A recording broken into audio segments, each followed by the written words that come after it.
आप देख रहे हैं पुलिस न्यूज़ पॉइंट, सच की आवाज़ आप तक। आज दिनांक 18 अगस्त 2024 रोजी राष्ट्रीय मराठा पार्टी तिसरी आघाडी पक्षाची सभा ठाणे कोपरी मंगला हायस्कूल येथे घेण्यात आली। त्या सभेत 11 पक्षाचे राष्ट्रीय अध्यक्ष आणि कार्यकर्त्यांची उपस्थिती होती। तिसरी आघाडी पक्षाची बरेच विषयांवरती चर्चा करण्यात आली आणि पत्रकार परिषदेत प्रत्येक विषयावर लोकांनी आपले मत मांडले आणि आपलं प्रतिक्रिया व्यक्त केली। चला बघूया तिसरी आघाडी पक्षाचे सर्वदलीय पक्षांचे लोकांचे मते का आहे जाणून घेऊ। आज आप जो है राष्ट्रीय मराठा पार्टी में सम्मिलित हुए हैं और राष्ट्रीय तीसरी आघाड़ी पक्ष में आप काम कर रहे हैं। जी हाँ। इसके बारे में आपका क्या कहना, आगे का आपका तैयारी क्या है? हाँ जी, ये जो हमारी तीसरी आघाड़ी है इसको थर्ड फ्रंट बोलते हैं। ये बनने की ज़रूरत क्यों पड़ी है? ये बनने की ज़रूरत इसलिए पड़ी है क्योंकि आगे जो आने वाली सरकारें हैं इन्होंने जो ज़रूरी चीज़ें पूरी तरह पूरी नहीं की। वो कहते हैं कि अच्छे दिन आएंगे, कभी आए? खाली उम्मीदों पर नहीं चलती दुनिया। प्रैक्टिकली देखना पड़ता है, करना पड़ता है, मेहनत करनी पड़ती है। जो गरीब दर है उनको ऊपर लाना पड़ता है। उनको गरीबी को हटाओ नहीं करना पड़ता है। गरीबी हटाओ यानी गरीबों को हटाओ नहीं, गरीबी को हटाओ। ये जो मानसिकता है, ये मानसिकता जो हमारी सरकारों ने पाली हुई है वो मानसिकता नहीं चाहिए। निम्न स्तर के लोग हैं, गरीब लोग हैं, मिडिल क्लास लोग हैं, उनको जो ये बेवकूफ़ बना रहे हैं, उनसे टैक्स बटोर रहे हैं। टैक्स बटोर रहे हैं तो जनता के बेनिफिट के लिए, जनता के सुधारीकरण के लिए होते हैं। उनकी व्यवस्था, उनकी सब देखभाल, उनका शिक्षण, उनका आरोग्य, उनका रोग जो भी है, अस्पताल कैसे हैं आजकल? किसी की बराबर ये बीमारी का इलाज होता है? बड़े बड़े अस्पताल खुल गए हैं पर इलाज किधर है? गरीब लोग इधर उधर बड़े प्राइवेट हॉस्पिटल में जा रहे हैं। क्यों? उनके पास पैसा नहीं है, वो गरीब हैं, तो उनकी व्यवस्था उनको बराबर से देखनी चाहिए। एक सामान्य अधिकार कायम चाहिए। शिक्षण, अगर शिक्षण देते हैं, अच्छा शिक्षण देते हैं तो उनको नौकरी भी अच्छी चाहिए, रोजगार चाहिए। जो हमारे युवा वर्ग है वो भटक गए हैं, उनको सही नौकरी नहीं मिलती तो भटकते हैं, वो इधर उधर गुंडागर्दी करते हैं। क्यों करते हैं? क्योंकि उनको नौकरी नहीं बराबर मिल पाती। और नौकरी की व्यवस्था करना सरकार का काम है। वो बोलते हैं स्वरोजगार। अरे स्वरोजगार कैसे करेंगे? खुद का रोजगार कैसे करेंगे? उनके ट्रेनिंग होनी चाहिए, उनको सही तरीके से उनको सिखाना चाहिए। स्वरोजगार के लिए सरकार को सहायता करनी चाहिए, तो भी वो ऊपर आएंगे और खुद का रोजगार करेंगे। और जो नॉर्मल ये है अपने यूथ, एजुकेटेड यूथ हैं, जो पढ़े लिखे ये हैं, युवा वर्ग हैं, उनको सही गाइडलाइन चाहिए, उनको नौकरी मिलने के लिए ट्रेनिंग मिलनी चाहिए। ये क्या अच्छी सरकार, अच्छे दिन कैसे आएंगे? जो हमारा युवा वर्ग है वो आज के वर्ग कल का हमारा आज खरोखर हिंदुस्थानी हिंदू, हिंदुस्थानी मुस्लिम, हिंदुस्थानी शीख, हिंदुस्थानी ईसाई आणि हिंदुस्थानातील जे नागरिक आहेत त्यांची मागणी आहे की बांगलादेशात मुसलमानांनी जे कृत्य केलेली आहे ते खरोखर एक जातीवाद हल्ला आहे आणि ते त्वरित थांबला पाहिजे। आज बांगलादेशी रोहिंग्या मुसलमानांना हिंदुस्थान सरकार शरण देत आहेत त्यांना शरणार्थी घोषित करून हिंदुस्थानात शरण देत आहेत। त्या शरणार्थ्यांना देशातून हकलून लावला पाहिजे, याप्रमाणे हिंदुस्थानात राहणारी नागरिकांची मागणी आहे। सहकार्य दे उसको। जितनी जनता है भारत देश में, वो हमारा साथ दें और ये देश को ऊपर लेके आए और ये देश को सेल्फ सफिशिएंट रखें, जो सबको बराबर का हक मिले। सर, आज तिसरी आघाडी पक्षाची मीटिंग आहे, त्यामध्ये बरेच कार्यक्रम आपण केलेले आहे निवड करण्यासाठी किंवा राष्ट्रभरासाठी। त्यामध्ये आपण एक पदाधिकारी आहे, तर या तिसरी आघाडी पक्षातर्फे आपण काय बोलणार आहे? सध्याच्या राजकीय महाराष्ट्राच्या परिस्थितीमध्ये ज्या दोन्ही आघाडी फेल गेलेल्या आहेत, तर त्याच्यासमोर जनतेला एक उत्तर आणि चांगला पर्याय देण्यासाठी आम्ही 11 पक्षांनी मिळून तिसरी आघाडी ओपन केलेली आहे। आणि या सभेमध्ये सर्व पक्षांनी मिळून माननीय श्री अंकुशरावजी पाटील यांना अध्यक्ष म्हणून निवडलेले आहे आणि इतर सर्व पक्ष जे आमचे आहेत ते पण सर्व हजर आहेत आणि सध्या महाराष्ट्रामध्ये आरोग्य व्यवस्था शैक्षणिक व्यवस्था बेकारी महागाई हे जेवढे इश्यू आहेत या विषयावर जर तोडगा काढू शकतो तर हा फक्त तिसरी आघाडीच काढू शकते आणि म्हणून येणाऱ्या निवडणुकीमध्ये मी जनतेला विनंती करतो की तिसरी आघाडीचे उमेदवारांना जंगी बहुमतीने निवडून आणावे. धन्यवाद. आपले जे आहे तिसरी गाडी पातळी महागाईवर जर आपण बोललो महागाईबद्दल बोललेले आहे त्या महागाईबद्दल प्रत्येक पक्ष बोलत आहे ते आम्ही कमी करणार आहे तर प्रत्येक पक्षाची जी भूमिका आहे ते कठोरपणा झाली नाही तर आपली तिसरी गाडीचे पक्ष ते कठोरपणा भूमिका घेणार का? कठोर घेणार. याचा एक सर्वात मोठा प्रॉब्लेम असा आहे की सध्या विद्यमान केंद्र व राज्याची जी सरकार आहे त्यांची जी पॉलिसी आहे या पॉलिसीमध्ये यांनी सर्व धंदे जेवढे पण छोटे मोठे व्यापारी आहेत त्यांना बंद करून मॉल आणि ऑनलाईन कल्चर उभं केलेलं आहे आणि फक्त त्यांच्या अंबानी अदानींना बिझनेस मिळणार आणि बाकीचे लोक त्यांची गुलाम होणार. आज जो माणूस $1-2 लाख व्यापारी छोटा व्यापारी कमवत होता किंवा त्याचा वरचा डिस्ट्रीब्युटर कमवत होता तर त्याची कमाई बंद करून त्याची मुलं आता त्या अंबानी अदानीच्या मुलांची नोकरी करणार 24 आणि 30 हजारमध्ये नोकरी करणार. तर ही जी व्यवस्था या लोकांनी केलेली आहे तर या सरकार आणि विपक्ष हे दोन्ही हे मोठे कॉर्पोरेट वर्ल्डचे गुलाम झाले आणि यांचा उत्तर पर्याय हाच आहे की तिसरी आघाडीला निवडून द्या. सर आपला उद्देश आहे की नव उद्योग झाले पाहिजे सर्वांना उद्योग आणि नोकरी मिळालं पाहिजे सर्वांना शिक्षण व्यवस्था मोफत मिळाली पाहिजे आणि सर्वांना आरोग्य व्यवस्था मोफत मिळाली पाहिजे. हा जनतेचा मूलभूत अधिकार आहे. जगातल्या इतर देशामध्ये पण ही व्यवस्था फ्री आहे तर आपल्या देशात का नाही? जेव्हा एवढे लोक टॅक्स पे करतात तर त्याचा पैसा मॅक्झिमम जो आहे तो दुसऱ्या तिसऱ्या ठिकाणी वळतो त्याच्याऐवजी या मूलभूत व्यवस्थेमध्ये जनतेला मिळाला पाहिजे. माने सर आपण एक पेशेवर वकील आहे आणि आपलं नाव तर त्यामध्ये तिसरी गाडी जी पक्षाच्या स्थापन झालेली आहे त्याबद्दल आपलं बरेच काहीतरी उलाढाल आपण चर्चा केलेली आहे त्या चर्चामध्ये स्मरण झालेले आहे. अकरा काहीतरी पार्टीचे लोक आपल्या बरोबर समजत आहे तर तिसरी गाडी पक्ष कसं काय कार्य करणार जरा आपण सविस्तर सांगा. तिसरी आघाडी ही निवडणुका तर स्वभाव लढवणार आहे.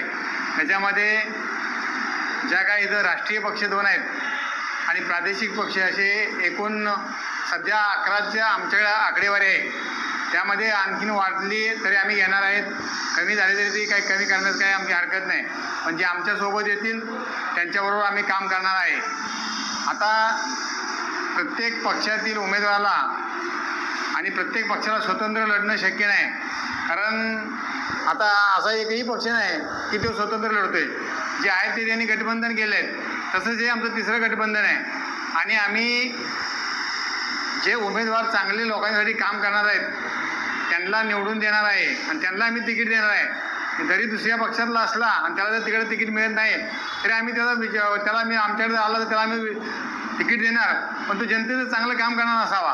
आणि आता सर्व लोक ह्या पक्षांनी कंटाळलेले आहेत. कारण हे जे फक्त स्वतःच्या फायद्यासाठी एका पक्षातून दुसऱ्या पक्षात जातात आणि यांना स्वतःचं ही स्थिरता नाही. तसं आमचं या तिसऱ्या आघाडीत अजून कोण फुटलेलं नाही, अजून कोण गेलेलं नाही. ज्यावेळी आम्ही चांगलं काम करू तर एकही माणूस आमच्यातून बाहेर जाणार नाही. आणि आता ज्या विधानसभा महाराष्ट्र विधानसभा हरियाणा काश्मीर निवडणुका चालू आहेत राष्ट्रीय अध्यक्ष अंकुशराव पाटील हे त्यांच्यापर्यंत ते प्रयत्न करत आहेत आणि ह्या महाराष्ट्रामध्ये 288 सीटा आम्ही उभ्या करणार आहेत आणि मुख्यमंत्री आमचासुद्धा होऊ शकतो अशी काही आवश्यकता नाही की त्यांचाच मुख्यमंत्री होईल.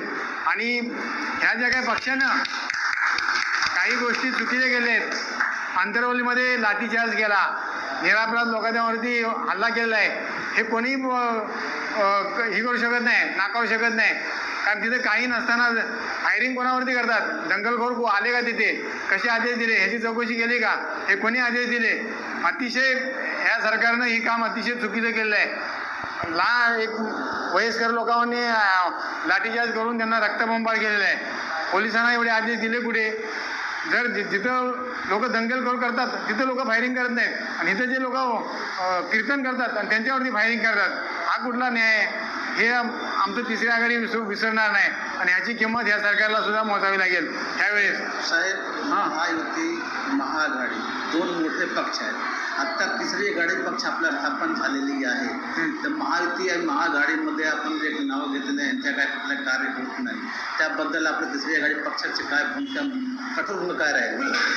कठोर भूमिका आपलं काय राहील? कठोर भूमिका म्हणजे जे काय आता मुद्दे आहेत, हा म्हणजे सगळ्यात मोठा आरक्षणाचा मुद्दा. आरक्षणाचा मुद्दा या सरकारला, केंद्र सरकारला सॉल्व्ह होत नाही, तुमच्या राज्य सरकारला सॉल्व्ह होत नाही. केंद्राने पास केला, राज्याने पास केला तर तो प्रॉब्लेम सॉल्व्ह होऊ शकतो. ह्याला हे प्रॉब्लेम सॉल्व्ह करायचेच नाहीत. हे फक्त एकमेकाच्या एक वेळ राष्ट्रवादीनं दिलं, एक वेळ BJPने दिलं, हे गोंगडं भिजत ठेवलं आहे. फक्त देतो म्हणताना कोणाला काय देत नाही. निवडणूक आला यांचा विषय संपला. केंद्र सरकार काय लक्ष घालत नाही. केंद्राने कायदा पास केला तर राज्य सरकारला का कोण चॅलेंज करतं? केंद्राने आणि राज्याने जर आरक्षणाचा कायदा पास केला तर तो कायदा टिकलाच पाहिजे 100%. कायद्याच्या पुढं कोर्टसुद्धा मोठं नाही. हे कायदेच करत नाहीत, कोर्ट मग काय निर्णय देणार? त्यामुळे ह्यांनी आपला जे काय आहे आरक्षणाचा मुद्दा, प्रत्येक गरिबाला आरक्षण मिळालं पाहिजे. तो कुठल्याही काचचा असो, जन्मात आला म्हणजे त्याला आरक्षण मिळालं पाहिजे. आज एका घरातले 4 अधिकारी सरकारी नोकर आहेत. एका घरातले आज 50 वर्ष एकाही नोकरी मिळाली नाही. हे कुठलं आहे? त्यामुळं प्रत्येक माणसाला जर आरक्षणच पाहिजे असेल तर ते त्यांच्या आर्थिक निष्ठेवर त्यांना दिलंच पाहिजे. ज्याची परिस्थिती चांगली त्याला आरक्षणाची काय जरूर आहे? त्यामुळं हे जे आता दोन्ही पक्ष आहेत हे करणार नाहीत. फक्त हे केलं तर तिसरी आघाडीच करू शकते. याच्यामध्ये बदल, बाकी कुठल्याही पक्षात हे ताकद नाही बदल करण्याचा. आणि त्यामुळं आता जी काही लोक आम्हाला निवडून देतील ते 100% चांगल्या उमेदवाराला चांगल्या मताने निवडून देतील. आणि ह्या सरकारमध्ये सिंहाचा वाटा असेल. आमच्याशिवाय यांचा मुख्यमंत्री सुद्धा होणार नाही. झाला तर आमचाही मुख्यमंत्री होऊ शकतो. त्यावेळी आम्ही त्यांचा पाठिंबा घेऊ किंवा त्यांचा झाला तरी आमचा पाठिंबा देऊ. पण जे सरकार चांगलं काम करते त्याला आम्ही नक्कीच पाठिंबा देऊ. असं साहेब, आज अनेक कर्मचारी आहेत आणि कामगार लोकांचे बरेच प्रश्न इथे भारतात बघितले. आपण लोकांचा त्रास होत आहे. लोक कामगार कंपनीतून विधान चाललेले बरेच ठिकाणी झाले. इथे महाराष्ट्राच्या 0% वर देत आहे. त्याबद्दल आपण तिसरी गाडी पक्षाकडे काय सांगणार आहे? आज ठाणे येथे आपण राष्ट्रीय मराठा पार्टी सर्व जाती धर्म समावेशक तिसरी आघाडीची सभा आयोजित केलेली आहे. आणि आमच्या राष्ट्रीय पार्टीचे अध्यक्ष माननीय अंकुशराव पाटील पुनाळीकर साहेब आज इथे अध्यक्षस्थानी आहेत. त्याचबरोबर सर्व आघाड्या आणि विविध पक्षांचे प्रमुखसुद्धा इथे उपस्थित आहेत. आतापर्यंत 11 पक्षांचा तिसऱ्या आघाडीला पाठिंबा जाहीर झालेला आहे. आपण आज पाहतो की बेरोजगारी राज्यामध्ये भरमसाठ वाढलेली आहे. तर ह्याच्यावर उपाययोजना म्हणून सर्वांना रोजगाराच्या संधी उपलब्ध करून देण्यासाठी आमची तिसरी आघाडी जर सत्तेत आल्यास आणि आमचे पाटील साहेब जर तिसऱ्या आघाडीतर्फे मुख्यमंत्री झाले तर सर्वप्रथम आम्ही बेरोजगारीचा प्रश्न सोडवणार आहोत. त्याचबरोबरीने बळीराजाचा प्रश्न जो आहे, शेतकऱ्यांना जे वीज मोफत करण्याचा आम्ही प्रयत्न करू. आरोग्याच्या प्रश्नाबाबत आरोग्याची सुविधा गावखेड्यापर्यंत पोहोचवण्याचा प्रयत्न तिसऱ्या आघाडीतर्फे केला जाईल. शिक्षणाविषयी दर्जेदार शिक्षण जिल्हा परिषदेच्या शाळेमध्ये देण्याची व्यवस्था तिसऱ्या आघाडीतर्फे केली जाईल. त्याचबरोबरीने जे मराठा समाजाला आरक्षण मागण्यासाठी जे मोर्चे निघालेले आहेत, आमच्या तिसऱ्या आघाडीची सत्ता जर महाराष्ट्र सत्तेवर आली तर आम्ही मराठ्यांना OBCमधून रिझर्वेशन देण्याबाबत जो आम्ही आमच्या इतरही अध्यक्ष महोदयांनी जे वचन दिलेले आहे ते आम्ही पूर्ण करू. त्याचबरोबरीने कंत्राटीकरण हे थांबवलं जाईल असे बोलून मी आपली आघाडी पक्ष स्थापन झालेली आहे आणि आपण या मीटिंगला आलेले आहेत. आता ते पक्ष आघाडीमध्ये आपल्याला काहीतरी पद आहे कुठं त्याबद्दल दुसऱ्या पक्षाबद्दल काय आपण सांगणार आहे? सर्वात महत्त्वाचं म्हणजे आज जे देशामध्ये चाललेलं आहे ते बेरोजगारीची समस्या, आरोग्याची समस्या, तसेच शैक्षणिकदृष्ट्या खूपच म्हणजे शैक्षणिक मागासलेपण अजूनही समाजामध्ये तसंच दिसून येत आहे. तर त्या कारणास्तव तिसरी आघाडी महत्त्वाची भूमिका पार पाडणार आहे आणि तसेच समोर एक सर्वोत्तम पर्याय म्हणून ठामपणे आपण तिसऱ्या आघाडीतून आपण पर्याय उपलब्ध करून दिलेला आहे. तर जे मायबाप जनता जनार्दन हे ठरवणार की त्यामध्ये आपण आपला सहभाग किती द्यायचा आणि तिसऱ्या आघाडीला भरघोस मताने विजयी करण्यासंदर्भात जनता हे दिशादर्शक ठरवण्यात येणार आहे. आणि आपला तिसऱ्या आघाडीनुसार जे आपले जे तत्त्व आहेत ते आपण सामाजिक एकत्रीकरण, सामाजिक, आर्थिक आणि राजकीय दृष्ट्या जे मागासलेपण आहे ते दूर करण्याचा आम्ही प्रयत्न करणार आहोत. एवढं बोलून मी माझे 2 शब्द संपवतो. गौरी सर, आपण तिसरी मराठी मोर्चामध्ये सामील झालेले आहे. त्या सामील झालेल्या आहेत, मग आपल्या दौरा चालू होणार आहे, प्रवर्तन घेणार आहे, त्याबद्दल आपण काय सांगणार? की जनतेमध्ये ज्या वेळेला आम्ही जाऊ त्यावेळेला आमच्या पक्षाची भूमिका, पक्षाचं धोरण लोकांना पटवून जाऊ. अनेक पक्षे या देशामध्ये आपल्या महाराष्ट्रामध्ये बोलथापा देऊन लोकांना विनाकारण तुमच्या सत्ता हस्तगीत करून जवळजवळ 78 वर्षापासून हे जे तुमचे सध्या मदारीचा खेळ चालतो, जसे तुमचे सध्या माकड नाचकरे बंदर, माल खाय मदारी, अशा पद्धतीची परिस्थिती आहे. मतदाराला, जनतेला तुमच्या सध्या बोलवत ठेवायचं आणि कोणत्या तरी गोष्टी लक्षात घेऊन समोर ठेवायचं आहे की घटना बदलायचं आहे, आरक्षण बंद करणार आहे, मराठ्यांना आरक्षण कसं मिळणार, ह्या सगळ्या गोष्टी तुमच्या सध्या जनतेला जोपर्यंत कळत नाही तोपर्यंत तुमच्या सध्या या देशामध्ये राजकीय पुढारी ही असंच करत राहणार आहे. म्हणून पहिल्यांदा घटनेबद्दलची माहिती त्यांना दिली पाहिजे. आपल्याला मूलभूत अधिकार आहेत आणि मूलभूत अधिकारामध्ये तुमच्या सध्या 6 प्रकार दिलेले आहेत. त्याच्यामध्ये पहिल्याच दिलेले बोलण्याचा अधिकार आणि समिती स्थापन करण्याचा अधिकार. या अधिकाराची माहिती त्यांना असली पाहिजे. आपण तुमचे सध्या सिलेंडर महाग झालं तरीही घेतो, कमी झालं तरीही घेतो, कोणीच कशाबद्दल आवाज उठवत नाही. कारण ते आवाज उठवा म्हणून सांगणारे पण तेच आहेत आणि आपला आवाज दाबून टाकणारे पण तेच आहे. त्यामुळे तुमचे सध्या मुख्याला मारलं तर हाक न बोग अशी परिस्थिती जनतेची झालेली आहे. प्रत्येक नागरिक हा तुमच्या सध्या कशाच्या कचाटीमध्ये सापडलेला आहे. अनेकांना असं वाटतंय की आपल्याला तुमच्याचं असं झालं पाहिजे, तसं झालं पाहिजे. सगळे खाजगीत बोलतात, त्यांना ज्ञान आहे, परंतु त्यांच्यासोबत आपल्याला तुमच्यासह फाईट करता येत नाही.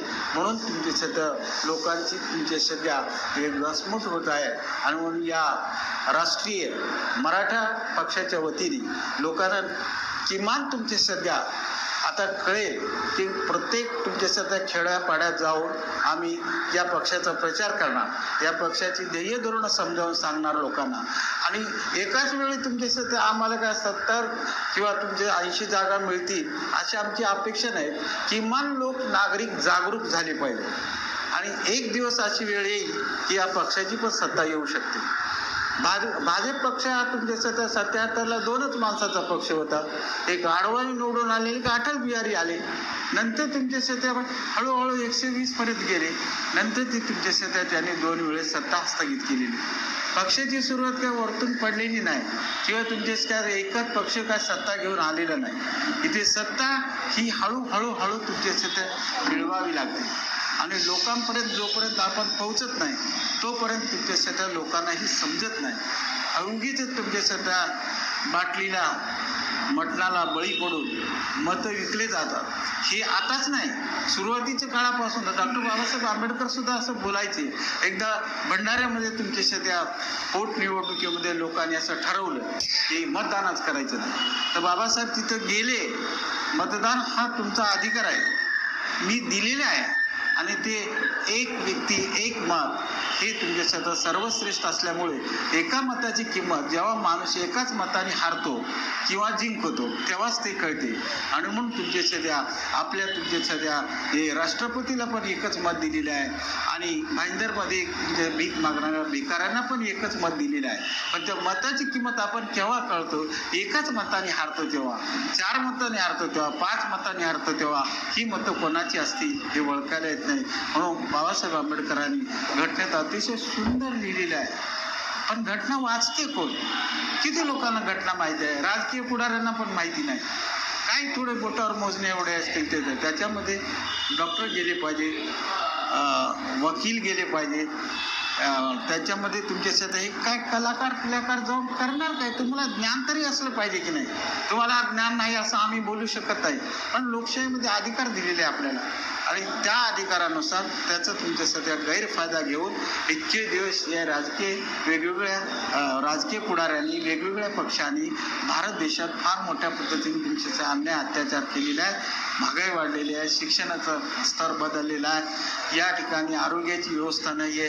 काही देशामध्ये बघितल्याच्यानंतर फुकट आहे हो आरोग्याची सेवा लक्षात.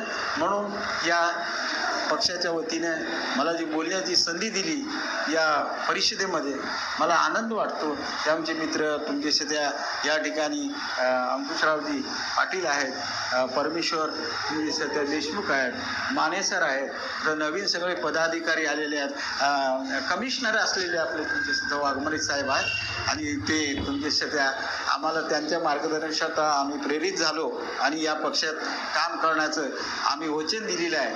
आणि म्हणून तुमच्या सध्या मी आज मला जी बोलण्यास संधी दिली मी बोलतो आहे आणि माझे 2 शब्द तुमच्या सध्या थांबवत आहे. सर, आपण एक पेशेवर वकील आहे आणि सेलचे पण अध्यक्ष आहेत राष्ट्रवादी पार्टीचे. ती सगळी राजकीय पक्षात स्थापन करण्यात आली तिथे आपलं एक शाखा म्हणून आपण त्याच्यात महाराष्ट्राचे गावकरींना आणि लोकांना आपण जाऊन दौऱ्यात काय सांगणार?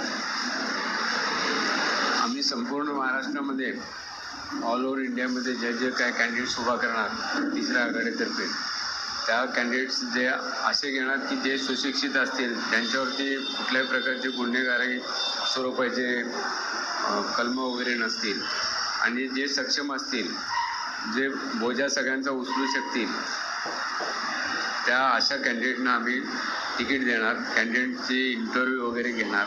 त्याशिवाय आता हे जे काय चाललेलं आहे सगळं म्हणजे गोरगरिबी वगैरे खूप वाढलेलं आहे, लोक बेकार झालेले आहेत, कोणालाही नोकऱ्या मिळत नाहीत, सरकारनं कॉन्ट्रॅक्ट बेसिसवरती सगळे माणसं अपॉइंट केलेले आहेत, त्यामुळं कुणालाही त्याचा बेनिफिट मिळालेला नाही आहे.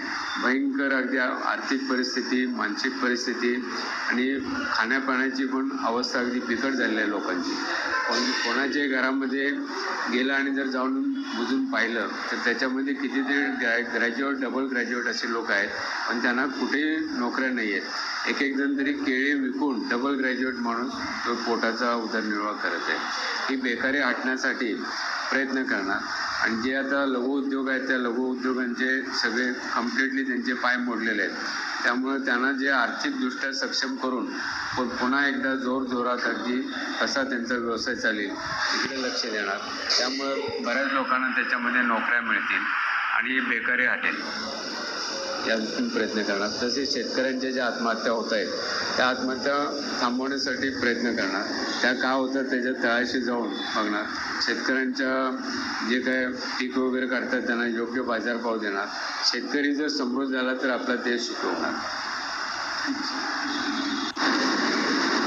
ताई, आज आपण राष्ट्रीय मराठा पार्टीचे पदाधिकारी आहेत आणि त्या पदाधिकारी तिसरी आघाडी पक्षाच्या निवडून झालेली आहे. तिसरी पक्षामध्ये आपलं पण एक समावेश पद आहे, तर ते तिसरी आघाडी पक्षाला आपण काय बोलणार आहोत?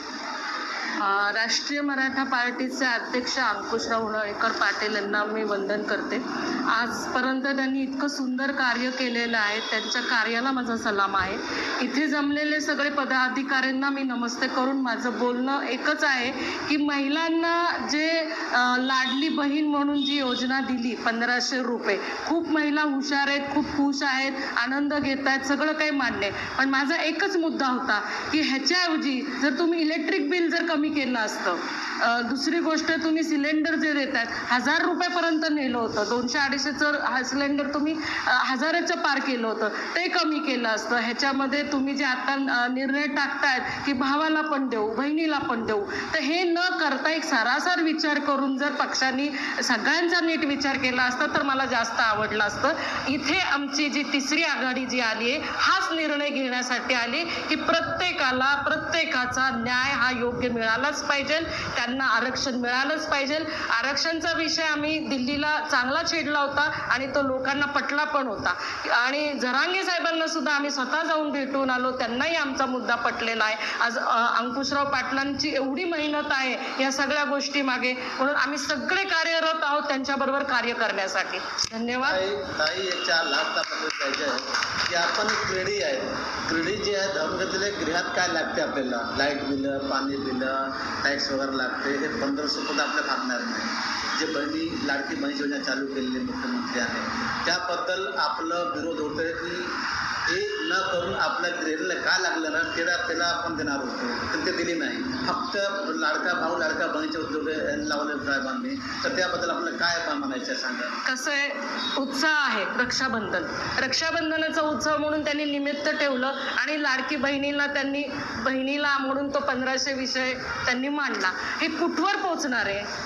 अजिबात जाणार नाही तिथपर्यंत, लोकांपर्यंत पैसे पण जाणार नाहीत. 50 लाखांनी जरी फॉर्म भरले तरी 25 लाखापर्यंत ते 1500 रुपये पोचले जाणार नाहीत. अगदी 100% खात्रीने मी सांगते. ॲज अ समाजसेविका म्हणून जे मी 18 वर्ष वर्क करत आहे, त्याच्यामधून जो प्रवास आहे माझा, त्या प्रवासामध्ये मी आले आणि गेले सगळे बघितले आहेत. पण आमचा तिसरा आघाडीचा जो पक्ष आहे, घराघरात जाऊन प्रत्येकांना विचारणार आहे, प्रत्येकांची काळजी घेणार आहे. जे आमचे मुद्दे आहेत मेन, आत्ताच साहेबांनी सांगितलं, आरोग्य सेवा त्यांना मिळाली पाहिजे, त्यांना शिक्षणाचा न्याय चांगला मिळाला पाहिजे, आरक्षण प्रत्येक गोष्टीत त्यांना मिळालं पाहिजे. हा जो आमचा मेन मुद्दा आहे, तोच आम्ही अंकुशराव दादा आणि आम्ही आमचे कार्यरत लोक करणार आहोत.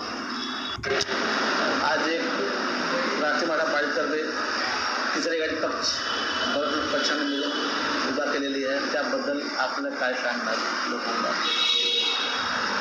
तिसरी आघाडी ही आणि आमचा हा मुळात राष्ट्रीय पक्ष जो आहे तो निर्माण कशामुळे झालाय हे मी सांगू इच्छिते. प्रथम खोपर्डीचे प्रकरण झाले, महिलेवर खूप अन्याय झाला, त्याविषयी आवाज उठवला सर्व मराठा पार्टीच्या लोकांनी आणि तेव्हापासून म्हणजे मराठा समाजाने ते मुद्दा उचलून धरला, त्यामुळे त्वरित कारवाई वगैरे झाली. मराठा समाज खूप रोडवर उतरला. त्यामध्ये आमचे अध्यक्ष अंकुशराव पाटील साहेबांनी खूप मेहनत घेतलेली आहे आणि तेव्हापासूनच त्यांनी सगळं हे अन्यायाविरुद्ध आपण लढा देऊ अशासाठी हा पक्ष निर्माण केलेला आहे आणि हा पक्ष सर्व महाराष्ट्राभर आमचे कार्यकर्ते वगैरे आहेत.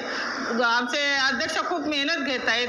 आमच्यामध्ये या पार्टीमध्ये माननीय कलेक्टर साहेब आहेत सेवानिवृत्त, मिलिटरीचे अधिकारी आहेत, ॲडव्होकेट लोक आहेत, चांगले हुशार लोक आहेत पार्टीचे की आमचे जेही काही प्रश्न असतील ते आम्ही संसदेत चांगल्या योग्य प्रकारे मांडू. आणि ते प्रश्न असे आहेत की महागाई, आताचं सध्याचं राजकारणाविषयी बऱ्याच लोकांनी सांगून झाले, काय आहे ते आपण सर्वच बघतायत, त्याविषयी बोलणार नाहीये मी, ते सर्वांनाच माहिती आहे. परंतु आता हे महागाई प्रकरण, शेतकरी, रोजगार नाही आणि बेकारी सगळी वाढली कशामुळे एवढ्या अलीकडे, तर लोकांना कामधंदे नाहीत. शिक्षण असून सुद्धा एवढे मोठ्या हुद्द्यावरचे शिक्षण मोठे उच्च शिक्षित असून सुद्धा जर तो मनुष्य नोकरी करणार नाही तर घरात बाकीचे मुलं शिक्षण घेणार का? अरे तो शिक्षण घेऊन तर तो बघा काय काम करतोय, त्याला नोकरीच नाहीये, मग आम्ही शिक्षण घेऊन काय करणार? म्हणून लोक त्या शिक्षणावर पण सुद्धा परिणाम होतोय लोकांच्या. तसेच रोजगार, शिक्षण, नोकऱ्या दिल्या पाहिजेत लोकांना, त्यामुळे बेकारी कमी होईल, गुन्हेगारी कमी होईल. नोकरीच नाही त्याच्यामुळे गुन्हेगार पण वाढलेत आणि गुन्हेगार एवढी असे वाढलेले आहेत, किती लोकांच्या हत्या, किती काय काय चाललंय आणि कारवाई व्यवस्थितरित्या होत नाहीये.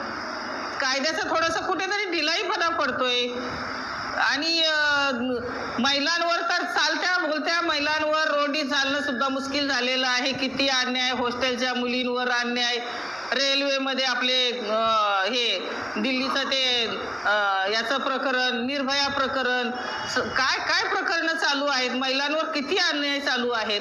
कुठेतरी ते महिलांवर अन्याय थांबवा ना, कारण महिला या त्या महिला आहेत, पण आपल्या घरात माता भगिनी आहेत ना, त्यांच्यावर पण अन्याय आणि बालकांवर सुद्धा अन्याय चालू आहे. पॉक्सो कायद्यानुसार तुम्ही एवढा कायदा बनवलेला आहे, पण त्याचं तातडीने तुम्ही त्याच्यावर निर्णय घ्या.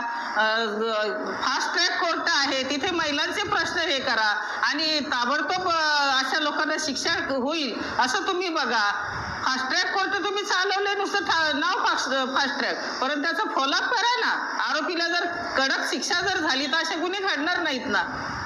आणि अजून आता मला हे सांगावंसं वाटतं की कुठेही अन्याय झाला तरी त्याविरुद्ध आम्ही लढा देणार आहेत. आणि आमच्याकडे आता ही तिसरी आघाडी निर्माण जी झालेली आहे, त्यामध्ये राष्ट्रीय मराठा पार्टी सर्व जाती धर्म समावेशक. शिवाजी महाराजांनी जे सर्व जाती धर्माचे लोक घेऊन सर्व राजकारण आपलं केलेलं होतं आणि चाललेले होते, त्याप्रमाणे आमच्या सुद्धा या राष्ट्रीय मराठा पार्टीमध्ये सर्व जातीचे सर्व पक्षांचे धर्माचे लोक आहेत. असं वेगळं असं काही नाही आहे. तर आम्ही सर्व एक आहोत. सर्व मिळून आमची आता तिसरी आघाडी झालेली आहे. तिसरी आघाडी ही आमची अन्यायाविरुद्ध लढा देणे, महागाईविरुद्ध लढा देणे, हे आम्ही संसदेत सगळे व्यवस्थितरित्या मुद्दे मांडणार आहोत. आणि यासाठी आम्ही आता आमचे कसोशीने प्रयत्न करणार आहेत की सध्याच्या विधानसभेमध्ये निवडून आमचे जास्तीत जास्त लोक कसे येतील जास्त जागेवर, आणि कसं या सरकारविरुद्ध आम्ही थोडं, सरकारविरुद्ध नाही म्हणायचं मला, मुद्दे व्यवस्थितरित्या मांडून आमचे प्रश्न सोडवण्याचे प्रयत्न आम्ही करू. एवढंच मला बोलायचं आहे. तिसरी पक्षातर्फे आपले महिला पदाधिकारी आहेत. आता महाराष्ट्र दौरा करणार आपण आहे, त्या दौऱ्यामध्ये महिलांसाठी आपल्या पहिला प्रमुख उद्देश काय आहे? महिलांना उच्च शिक्षित महिला झाल्याच पाहिजे. महिलांना शिक्षण सगळं विनाशुल्क झालंच पाहिजे. सक्षम झाल्या पाहिजे. माता भगिनींना पोषक आहार मिळाला पाहिजे. खेडोपाडी अगदी हॉस्पिटल वगैरे सगळ्या सुविधा झाल्या पाहिजेत. आपण पाहताय खेडेगावामध्ये कसल्याही सुविधा नाही आहेत. एखादी प्रेग्नेंट लेडीज असेल तर तिला दूरवर शहरामध्ये जावं लागतं, तिची वाटेतच हालत खराब होते. प्रत्येक ठिकाणी खेडोपाडी थोडेसे हॉस्पिटल वगैरे जवळ काही सुविधा होतील अशा तातडीने करायला पाहिजे. इमर्जन्सी कुठे कुठे काय लागेल तसे ते हॉस्पिटल पण झाले पाहिजे. महिलांच्या बाबतीत सक्षमीकरण आणि हे जे काही जे आता मागे मी सांगितले की आपल्या महिलांवरती जे अत्याचार गुन्हे होत आहेत तर ते थांबले पाहिजे. आणि जे काही आता झालेले आहेत पुढे घडू नयेत म्हणून ॲक्शन घेतली पाहिजे. जे घडलेले आहेत त्याचं फास्ट ट्रॅक कोर्टामध्ये ताबडतोब त्याचं फॉलोअप करून आरोपींना शिक्षा झाली पाहिजे असं माझं म्हणणं आहे. आपण एक शासकीय मध्ये मोठ्या पदावर होते. आता आज पण आपण मोठ्या पदावर राष्ट्रीय मराठा पार्टीमध्ये आहे, तिथे स्थापन झालेली आहे. आपण शासनाच्या वतीने जे आपण बरंच काम केलेले आहे आणि आता लोकांच्या तुम्ही एक समाजसेवक म्हणून काम करणार आहे, त्याबद्दल आपल्याला काय सांगतो? प्रथम राष्ट्रीय मराठा पार्टीचे आमचे अध्यक्ष अंकुशरावजी पाटील, माझे सर्व पदाधिकारी बंधू भगिनी सर्व एकत्र आम्ही आलेलो आहोत आणि सर्वांनी आम्ही विचार करून तिसरी आघाडी आम्ही स्थापन केलेली आहे. आणि आमचा राष्ट्रीय मराठा पार्टीचा आणि आम्ही सर्वांचा एकच उद्देश आहे की डॉक्टर बाबासाहेब आंबेडकर आणि शिवाजी महाराज यांचं तत्त्वज्ञान हे महाराष्ट्रात अंमलात आणलं गेलं पाहिजे. त्याचबरोबर अन्न वस्त्र निवारा आरोग्य आणि शिक्षण ह्या मूलभूत गरजा शासनानं पूर्ण केल्याच पाहिजेत. आणि ह्या आगामी इलेक्शनमध्ये आम्ही जरांगे पाटील आणि आम्ही वेगळे नाही आहे. आम्ही त्यांच्या गावी साहेबांना आम्ही दोघंही पूर्ण टीम गेली ती आमची, त्यांच्या अन्यायाला वाचा फोडली. आम्ही मानव हक्क अधिकाराकडे पण आम्ही केस टाकलेली आहे. आमचे SD पाटील वकील साहेब आहेत, त्यांनी पण खूप छान रीतीने काम केलेलं आहे आणि आम्ही सर्वांनी मिळून त्यांना तिथं न्याय मिळवून द्यायचा प्रयत्न करून तिथले SP आणि DSPला आम्ही सस्पेंड करायला लावलं आहे. त्याचबरोबर आम्ही असं ठरवलेलं आहे त्या आगामी निवडणुकीमध्ये जरांगे पाटील आम्ही सर्व मिळून 288 जागा लढवणार आणि आमची सरकार स्थापन करणार आहे. आणि आमचे मुख्यमंत्री आपले अंकुशरावजी पाटील झाले पाहिजे या दृष्टीने आम्ही प्रयत्न करू. पाटील सर, आपण राष्ट्रीय मराठा पार्टीचे राष्ट्रीय अध्यक्ष आहेत आणि तिसरी गाडी पक्षाचे पण आपण अध्यक्ष आहेत. आता ह्या राष्ट्रीय मराठा म्हणून बरेच सकल मराठापासून जरांगेपासून पेटलेले आहेत की मराठा आरक्षण भेटलं पाहिजे. सेकंड की आपण तिसरी गाडी पक्ष स्थापन केलेले आहे. पहिले तिसरी गाडी पक्षाबद्दल पण नंतर मराठा पार्टीचे जे आरक्षण भेटले आहेत त्याबद्दल सांगा. राष्ट्रीय मराठा पार्टीच्या वतीनं आपण जे सुरुवातीपासूनच आपली भूमिका आहे की मराठा समाजाला ओबीसीतून आरक्षण मिळालं पाहिजे. माननीय विलासरावजी देशमुख असतील, आर पाटील साहेब असतील यांना आपण मुंबई उच्च न्यायालयाच्या औरंगाबाद खंडपीठानं सांगितलं होतं की बाबा आरक्षण द्या म्हणून. तर त्या पद्धतीने त्यांनी बापट आयोगसुद्धा नेमला होता आणि एक जे भुजबळ साहेबाचा माणूस होता त्या माणसाने विरोध केला. बाकी 7 पैकी 6 समर्थन दिलेलं होतं, एकाने हे. म्हणजे विलासरावजीने सांगितलं होतं की बाबा तुम्ही याच्यामध्ये GR काढून टाका. पण तू मध्ये कसा वाढवा आला आणि विलासराव साहेबांना आणि आर पाटलांना राजीनामा द्यावा लागला आणि ते प्रकरण तिथं थांबलं. त्याच्यानंतर माननीय पृथ्वीराज चव्हाण साहेब आले आणि राष्ट्रवादी आणि काँग्रेसच्या वतीनं त्यांनी जी काही राणे समिती नेमली, राणे साहेबांच्या नेतृत्वाखाली समिती नेमली आणि राणे साहेबांच्या समितीनं ओबीसीचं आरक्षण न देता आर्थिक निकष दिलं आणि ते आर्थिक निकष हे कोर्टामध्ये टिकलेलं नाही. म्हणून आणि एवढं असताना सुद्धा माननीय मुख्यमंत्री एकनाथरावजी शिंदे साहेबांनी आरक्षणाची एवढं झालं असताना सुद्धा ओबीसीची मागणी असताना सुद्धा छत्रपती शिवाजी महाराजांचा शपथ घेऊन परत तीच चूक केली आणि आर्थिक निकषावर जे 10% आरक्षण दिलेलं आहे. आता त्या बिहारमध्ये आपण बघताय 60 ते 65% आरक्षण दिलं होतं, तर त्याच्यामध्ये हायकोर्टाने रद्द केलेलं आहे, सुप्रीम कोर्टाने रद्द केलेलं आहे. मग हे सुद्धा आरक्षणाची तशीच परिस्थिती होणार आहे. म्हणून जे काही जरांगे पाटील ओबीसीमधून आरक्षणाची मागणी करतात त्यांच्या आम्ही पूर्ण पाठीशी आहोत आणि ओबीसीतूनच आरक्षण मिळालं पाहिजे ही आपली भावना आहे.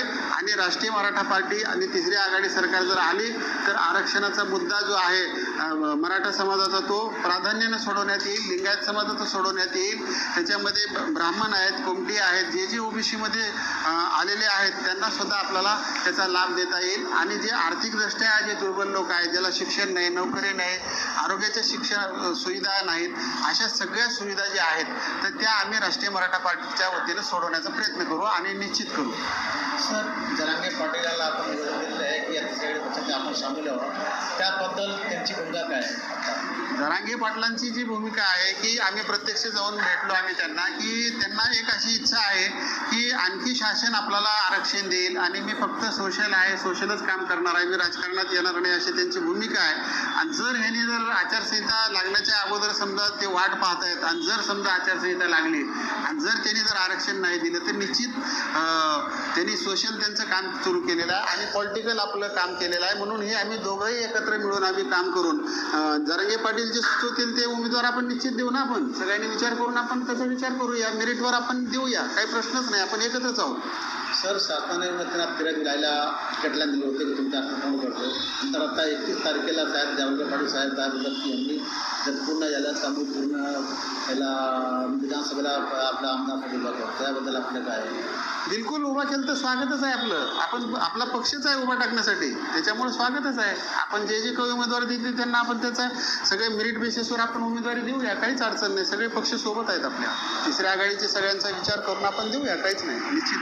सर, राष्ट्रीय अध्यक्ष आपण आहेत तर राष्ट्रासाठी आपण काय देणार लोकांना, नागरिकांना? आमचं एकच आहे आता की राष्ट्रीय मराठा पार्टी आता जे महाराष्ट्रामध्ये 288 जागा लढवणार होती, आता ह्याच्यामध्ये हरियाणा आणि महाराष्ट्राच्या निवडणुका होत्या, परंतु निवडणूक आयोगाने मान्य निवडणूक आयोगाने गुजरात आणि जम्मू काश्मीरमध्ये ह्याच्या विधानसभेच्या निवडणुका घोषित केलेल्या आहेत आणि आपल्याला भरपूर आता अवकाश मिळालेला आहे आणि ह्याच्यामध्ये आपण जास्तीत जास्त लोकांपर्यंत जाण्याचा प्रयत्न करू आणि आपल्याला एक राष्ट्रीय मराठा पार्टीच्या वतीनं ह्याच्यामध्ये हरियाणामध्ये 4 ते 5 सीट आपण लढण्याचा आपला प्रयत्न चालू आहे आणि 1-2 सीट आपण जम्मू काश्मीर सुद्धा लढवणार.